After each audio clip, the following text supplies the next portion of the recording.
हम भी गुजरात सरकार को तिरंगा देने गए थे। विश्व का सबसे बड़ा तिरंगा 125 फीट उसकी लंबाई थी और 83.5 पॉइंट उसकी चौड़ाई थी। बोला, लिख कर दिया, हमारे पास इस तिरंगे को रखने की जगह नहीं है, जब जगह हो जाएगी तब हम आपका तिरंगा ले लेंगे। तो सबसे बड़ा राष्ट्रद्रोह जो है वो उन्होंने किया है, तिरंगा का अस्वीकार। भारत के बड़ा प्रधान है, आपके हाथ में पूरी सत्ता है, आप सत्ता का उपयोग करके इस भारत देश को छुआछूत मुक्त बनाइए। 2000 बैठ जाए इनको प्रॉब्लम, हम मूछें रख ले इनको प्रॉब्लम, हम पगड़ी पहन ले इनको प्रॉब्लम, हमारी बहनें आगे बढ़कर शिक्षा ले ले इनको प्रॉब्लम। आप लगातार एक आवाज बुलंद कर रहे हैं कि हम लेके रहेंगे आजादी। क्या आज आप आजाद नहीं हैं? जी बिल्कुल हम आजाद नहीं है, क्योंकि जिस देश में मरने के बाद अगर श्मशान अलग है, खाने में, मिड डे मील में दलित बच्चों को अलग बिठाया जाता है, तो कौन सी आजादी।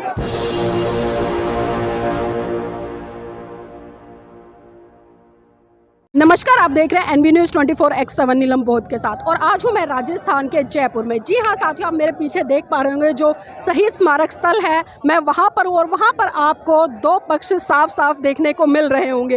एक पक्ष वो है जो अपनी संस्कृति को बढ़ावा देने के लिए यहाँ पर आज आज़ादी का अमृत महोत्सव मना रहा है, खासकर उसमें महिलाओं की भागीदारी काफ़ी संख्या में। और दूसरी तरफ वो पक्ष है जो कि नीले कलर के गमछों में रंगा हुआ है, जो जय भीम के नारे लगा रहा है। एक तरफ जय श्री राम के नारे लग रहे हैं और दूसरी तरफ जय भीम के नारे लग रहे हैं। एक तरफ से नारे बंद होते तो दूसरी तरफ नारों की जो आवाज़ है पुरजोर आवाज़ में बुलंद होती नजर आती है। किस तरह का ये आज़ादी का महोत्सव है, ये भी बहुत बड़ा सवाल है, क्योंकि यहाँ पर हमने बहुत सारे लोगों से चर्चा की है। एक चर्चा में निकल कर आया कि जिस तरह से आज धर्म के आधार पर, क्षेत्र के आधार पर, भाषा के आधार पर लोगों के साथ में अत्याचार, शोषण हो रहा है, इस रूप में अगर हम इस आज़ादी के अमृत महोत्सव की बात करें तो ये होता नजर नहीं आता है। आज जरूरत है सरकार को इस मुद्दे पर बड़ी बारीकी से विचार करने की, चिंतन मनन करने की, क्योंकि आज जिस देश में लोग रह रहे हैं उस देश में आज किस तरह की जो घटनाएं हैं उनको अंजाम देने का काम किया जा रहा है। साथियों, आइए मैं आपको लेकर चलूंगी और कुछ लोगों से हम यहाँ पर जुड़ेंगे और चर्चा करेंगे। उन्हीं से जानना चाहेंगे कि इस तरह के जो महोत्सव हो रहे हैं, इस तरह का जो जत्था, जो दो गुट यहाँ पर है, एक जय भीम के नारे लगा रहा है, एक जय श्री राम के नारे लगा रहा है, तो हम इन्हीं से जानना चाहेंगे। आजादी आजादी आजादी कुछ भी करना, कुछ भी करना, हम लेके रहेंगे आजादी। आप देख सकते हैं कि महिलाएं बुलंद आवाज में नारे लगा रही हैं कि अब कुछ भी कर लो, हम लेके रहेंगे आजादी। आपका नाम क्या है? भेदभाव से तुम कुछ भी कर लो, हम लेके रहेंगे भेदभाव से, जातिवाद से, धर्मवाद से, ढोंगवाद से, हम लेके रहेंगे मेरी बहना मांगे, प्रदेश मांगे, छुआछूत से, कौमवाद से, छोड़ दो, छोड़ दो, अमरजेट छोड़ दो, छोड़ दो, छोड़ दो, अमरजेट छोड़ दो, छुआछूत से मुक्त हो। आजादी के 70 साल के बाद भी नारे लग रहे हैं, हमें चाहिए छुआछूत से आजादी, जातिवाद से आजादी, हम लेके रहेंगे आजादी। आपका नाम क्या है? मेरा नाम इंदू है और मैं गुजरात से आई हूँ। मंजू जी, जानना चाहूंगी, आज आजादी के 75 साल पूरे होने को है, आजादी अमृत महोत्सव मना रहे हैं, लेकिन आप लगातार एक आवाज बुलंद कर रहे हैं कि हम लेके रहेंगे आजादी। क्या आज आप आजाद नहीं हैं? जी बिल्कुल हम आजाद नहीं है, क्योंकि जिस देश में मरने के बाद अगर श्मशान अलग है, खाने में, मिड डे मील में दलित बच्चों को अलग बिठाया जाता है, तो कौन सी आजादी, कौन सा अमृत महोत्सव। भारत देश में जब तक छुआछूत रहेगी तब तक ये भारत देश का सबसे बड़ा कलंक होगा। ब्रिज बना देने से, पुल बना देने से आजादी नहीं आती है। हर एक को समानता मिलनी चाहिए, चाहे वो लड़का हो चाहे वो लड़की हो, लिंग भेद से आजादी चाहिए, छुआछूत से आजादी चाहिए। ये भारत तभी स्वतंत्र कहलाएगा जिस दिन इस देश में बंधुता आएगी। आज हम दलित हैं, दलित का मतलब है जो समानता में मानता है, अन्याय अत्याचार का विरोध करता है, और जहां पर भी किसी के साथ भी अत्याचार या अन्याय होता है उसका डट कर मुकाबला करता है, वो दलित है। तो आज हम दलित यहाँ पर मिलकर आए हैं और अमृत महोत्सव मनाइए। हम भी आपके साथ हैं। लेकिन क्या आप ये भूल गए कि 1947 में जो बाबा साहब ने सपना देखा था कि भारत देश एक स्वतंत्र रूप से समानता, बंधुता और एकता का एक मजबूत जोड़ बन के पूरे देश में नहीं लेकिन पूरे विश्व में छा जाएगा? क्या आपको लगता है कि भेदभाव के साथ, असमानता के साथ, अत्याचार के साथ ये भारत मजबूत बन पाएगा? कभी मजबूत नहीं बन पाएगा। अगर भारत देश को मजबूत बनाना है तो समानता, स्वतंत्रता और सबके बीच में भाईचारा और बंधुता होगा, तभी भारत देश मजबूत बन पाएगा। अभी हम 75 साल मना रहे, आज़ादी का अमृत महोत्सव मना रहे, हम उनको वेलकम कर रहे हैं, लेकिन सरकार को अपनी नीतियों के बारे में सोचना चाहिए। दलितों के कितने मर्डर होते हैं, आए दिन अत्याचार होते हैं। हम घोड़ी पे बैठ जाए, इनको प्रॉब्लम। हम मूछें रख ले, इनको प्रॉब्लम। हम पगड़ी पहन ले, इनको प्रॉब्लम। हमारी बहनें आगे बढ़कर शिक्षा ले ले, इनको प्रॉब्लम।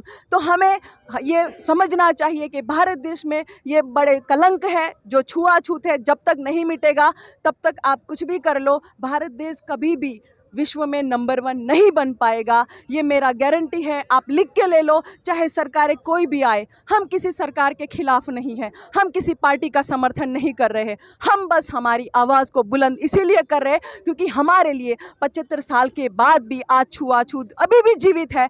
तो हम सोचते हैं कि हम मिलके ही इस छुआछूत से मुक्ति पाएंगे। उसके लिए हमने रास्ता चुना है, राष्ट्रपति को बना दिया।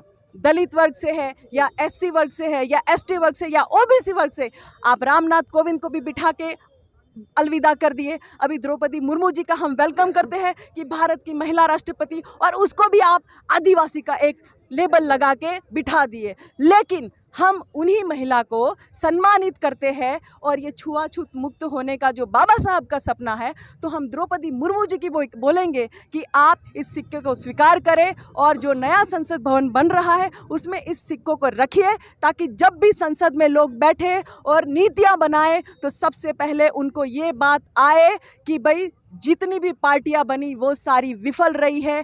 आज़ादी के 75 साल बाद भी हम छुआछूत नाम के कलंक के साथ आज़ादी मनाए, तो ये कौन सी आज़ादी?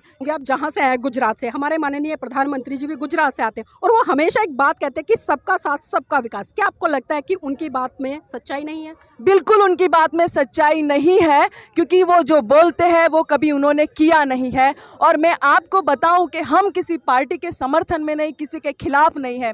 बड़ा प्रधान है, हम उनकी रिस्पेक्ट करते हैं। गुजरात से है उसका मतलब ये नहीं कि वो कुछ भी गलत करे और हम उसका समर्थन करें। हम बस हमारी बात रख रहे हैं कि अगर आप सबका साथ, सबका विकास चाहते हैं तो फिर हम आपको हाथ जोड़कर नहीं, हम अधिकार से कह रहे हैं कि आप इस छुआछूत को मिटाइए। हम आपको चैलेंज कर रहे हैं, आप भारत के बड़ा प्रधान हैं, आपके हाथ में पूरी सत्ता है, आप सत्ता का उपयोग करके इस भारत देश को छुआछूत मुक्त बनाइए।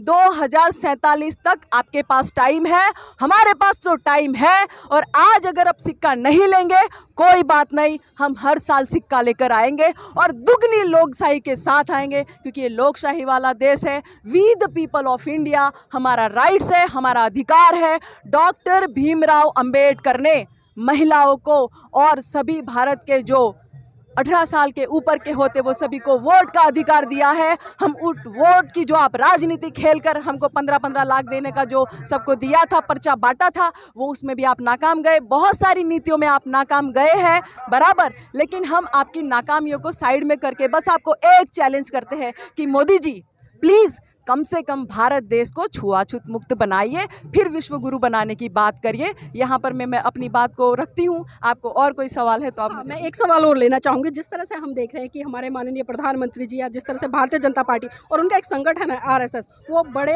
दावा कर रहा है कि इस बार हर घर पे तिरंगा लगना चाहिए। और दूसरी बात ये भी है कि जिस तरह से तिरंगे का कॉन्सेप्ट चला है और अमृत महोत्सव मनाया जा रहा है, तो ये जानना चाहूँगी कि आज़ादी के 75 साल हो गए हैं, लेकिन आज तक नागपुर में RSS के जो कार्यालय उस पर तिरंगा नहीं फहराया गया। तो ये लोग किस तरह से आज़ादी या देशभक्ति का ढोंग करते हैं? वो तो वही जाने, क्योंकि उनका जो विचारधारा है उनके माध्यम से वो चल रहे हैं। लेकिन मैं आपको ये बात बताऊं कि हर घर तिरंगा की बात को हम सैल्यूट करते हैं, लेकिन 2019 में हम भी गुजरात सरकार को तिरंगा देने गए थे। विश्व का सबसे बड़ा तिरंगा 125 फीट उसकी लंबाई थी और 83.5 पॉइंट उसकी चौड़ाई थी, और उसमें लिखा था छुआ छूत मुक्त भारत वाला तिरंगा, और हमने बोला था कि आप इस तिरंगे को 15 अगस्त को फहराइए। हमने 9 दिन पहले उनको बोल के रखा था। हम तिरंगों को पूरे सम्मान के साथ उनके पास लेकर गए और उन्होंने उस तिरंगे का विरोध किया, बोला, लिख कर दिया, हमारे पास इस तिरंगे को रखने की जगह नहीं है, जब जगह हो जाएगी तब हम आपका तिरंगा ले लेंगे। तो सबसे बड़ा राष्ट्रद्रोह जो है वो उन्होंने किया है, तिरंगा का अस्वीकार करके। तो देखिए आप किस तरह की बातें यहाँ पर निकल कर आ रही हैं, किस तरह की बातें जो चल रही है। बहुत महत्वपूर्ण बात यहाँ पर निकल कर आई कि जो लोग आज लोगों को देशभक्ति का एक सर्टिफिकेट बांट रहे हैं, जो लोग आज तिरंगे को हर घर पे फहराने की बात कर रहे हैं, वही लोग राष्ट्रीय ध्वज को लेने से इनकार कर सकते हैं। तो आप इन्हीं से समझ सकते हैं कि एक तरफ तो ये लोगों के लिए एक आदेश पारित करते हैं कि घर घर तिरंगा और हर छत पे तिरंगा, लेकिन वहीं दूसरी तरफ जो देश का राष्ट्रीय ध्वज है तिरंगा, उसको लेने से खुद मना करते हैं। तो इन्हीं चीज़ों से आप समझ सकते हैं कि आखिर देश में चल क्या रहा है, किस तरह की मानसिकता है, और आगे चलकर ये मानसिकता आखिर इस देश के विकास में कितनी बाधक होगी या सार्थक होगी, ये बहुत बड़ा सवाल। आप चिंतन मनन कीजिएगा, सवाल आप पर छोड़कर जा रहे हैं। और साथ ही एक अपील और करूंगी, अगर आपने अभी तक हमारे चैनल एनबी न्यूज़ को सब्सक्राइब नहीं किया है तो उसको सब्सक्राइब कीजिए, हमारी वीडियो को लाइक कीजिए और कमेंट करना बिल्कुल भी ना भूलिए। धन्यवाद।